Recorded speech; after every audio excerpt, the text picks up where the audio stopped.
global beauty industry is worth hundreds of billions of dollars.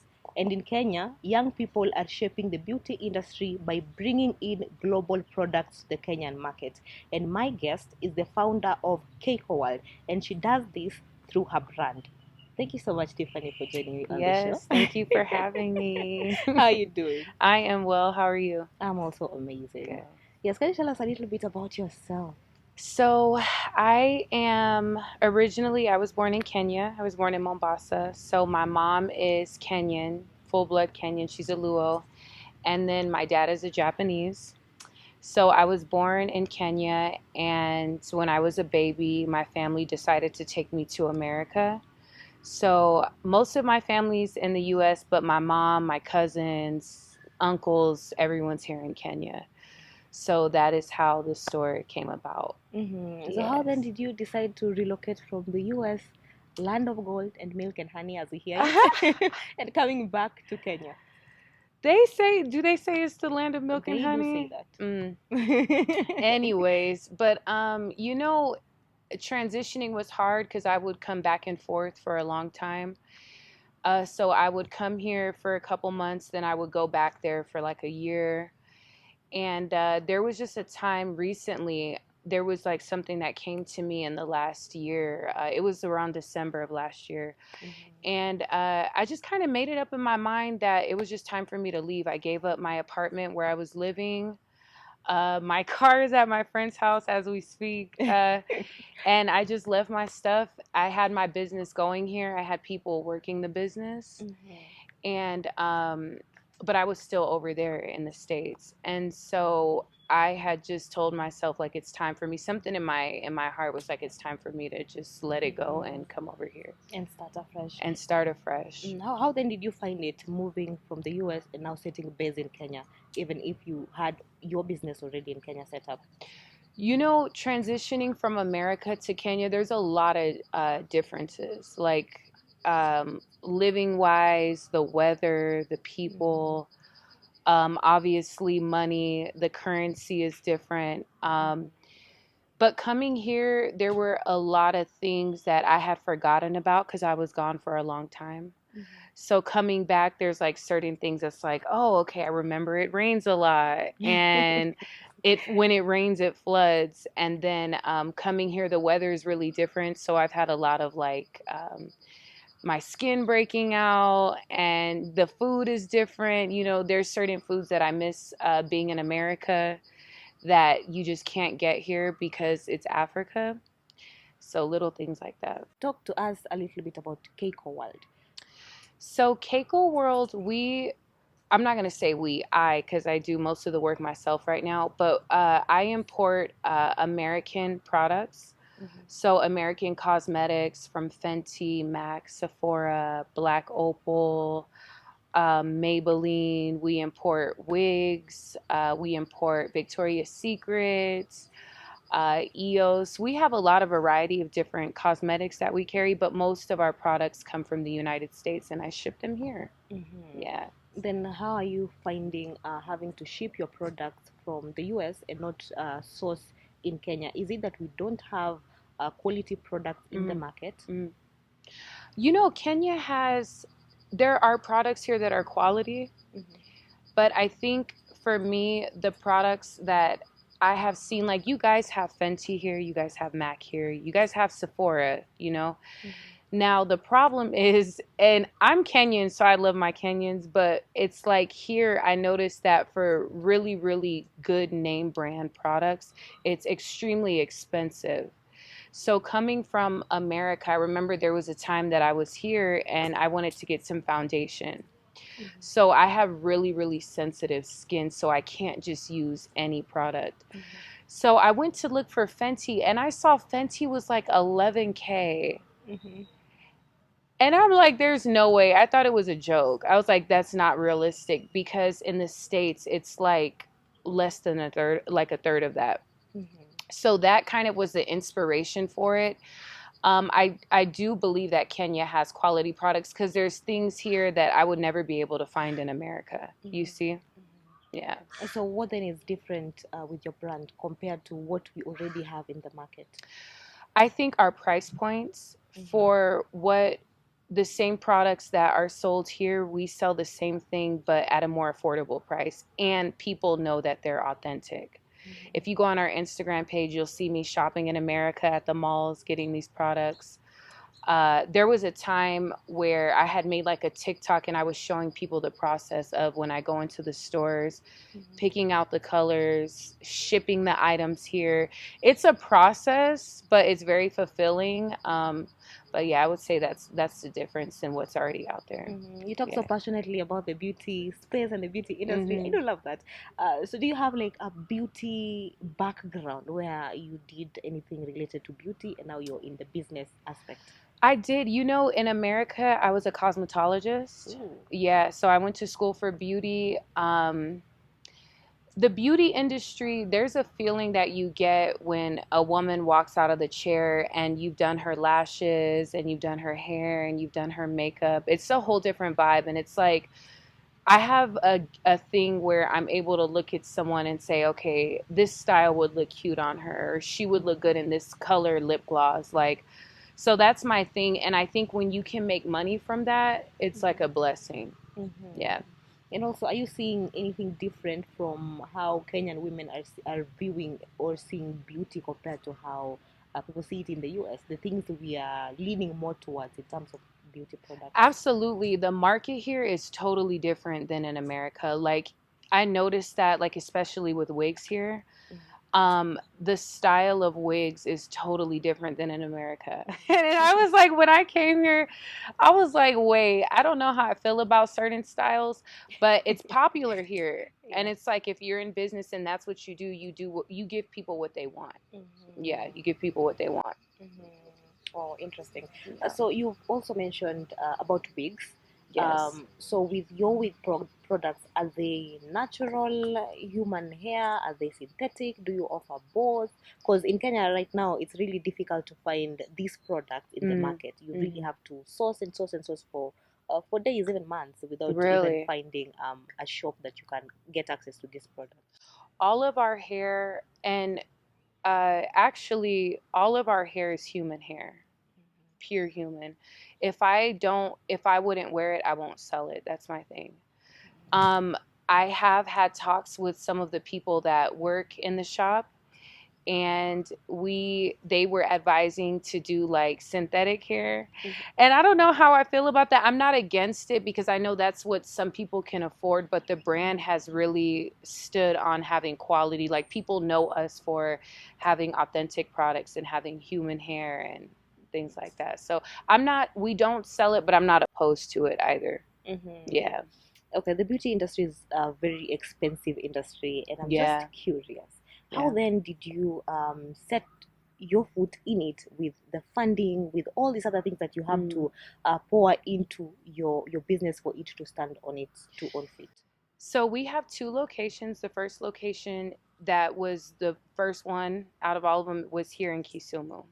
So this location, I was in the States I started the store here and then I went back to the States about maybe 2 months after.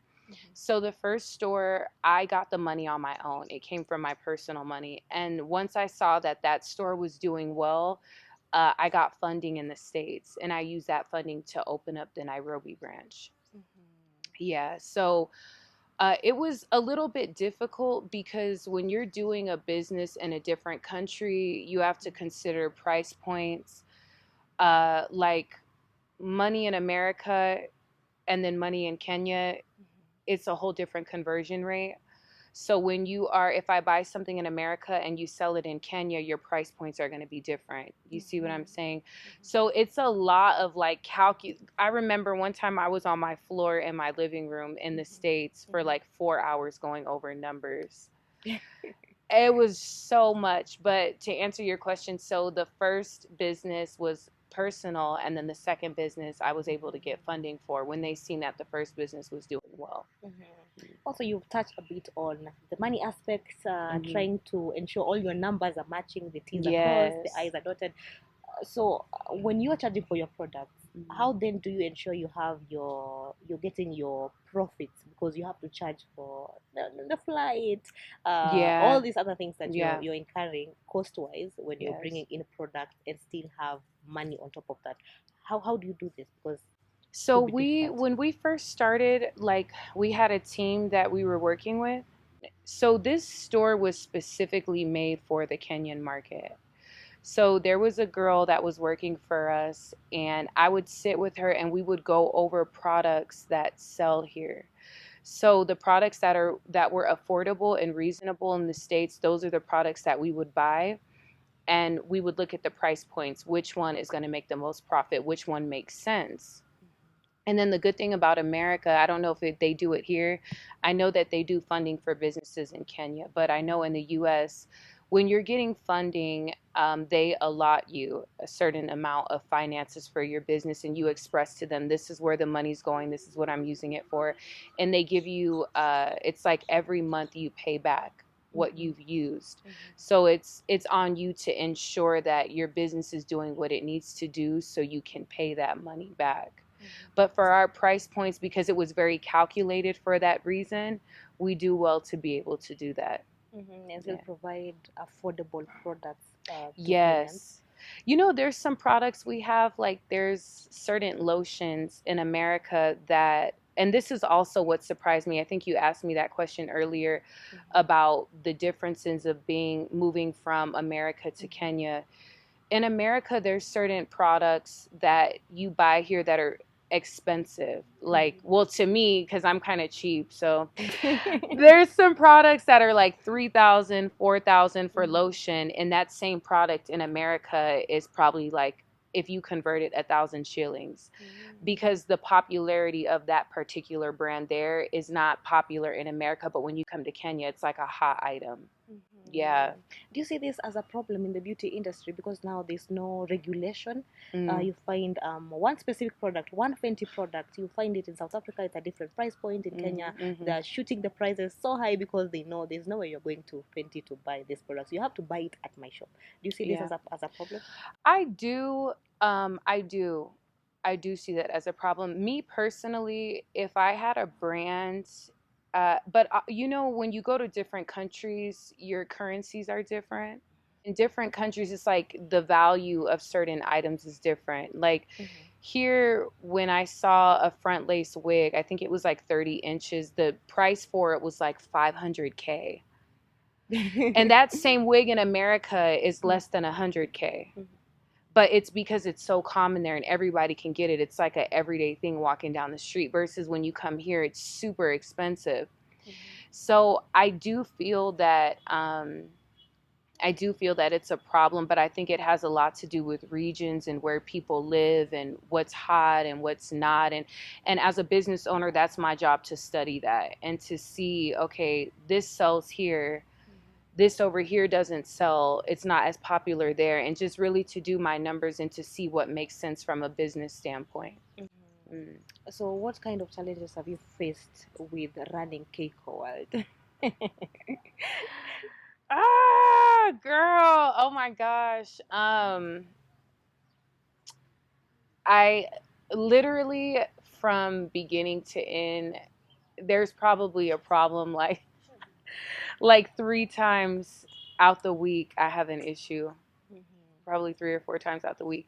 Maybe because we're still fairly new. We're like a year old, a year and a half maybe.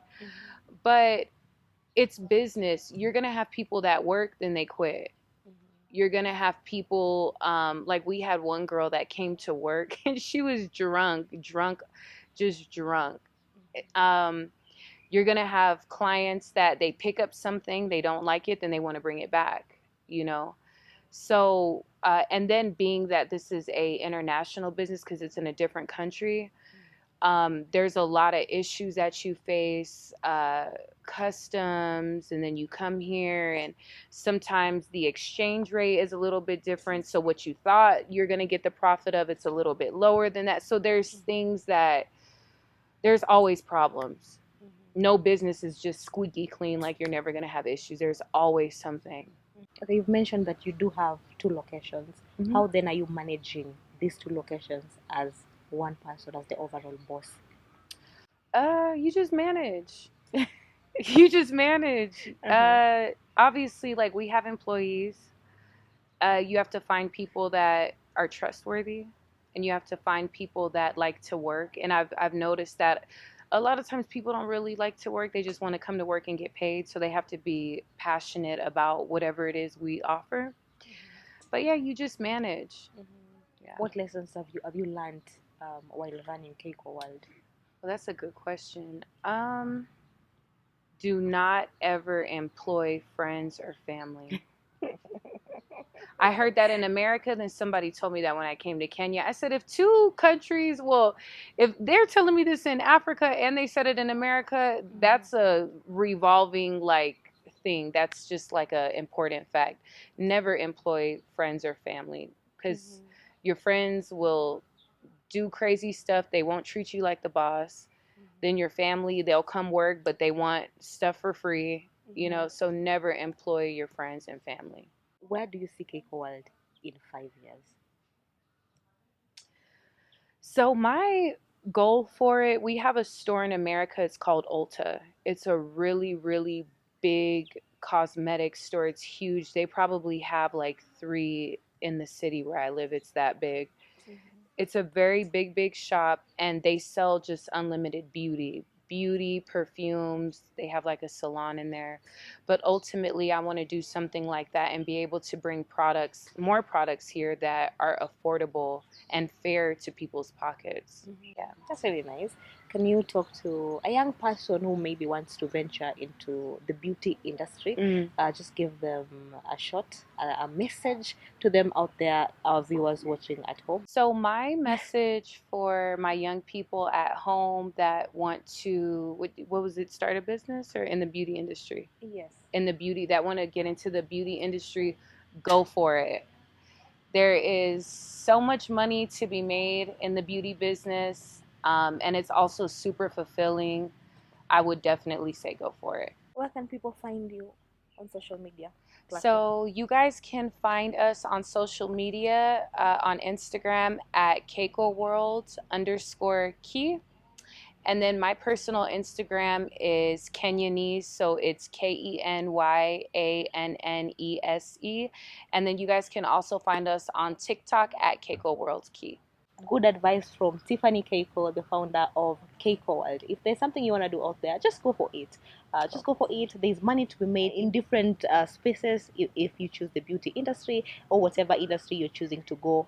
Just go for it. This has been Youth in Action. I'm your host, Cheryl Omondi, and you can find me on my social media pages at cheryl.omondi at across all social media platforms, TikTok, Facebook, and Instagram. And also you can find us on www.kbc.co.ke.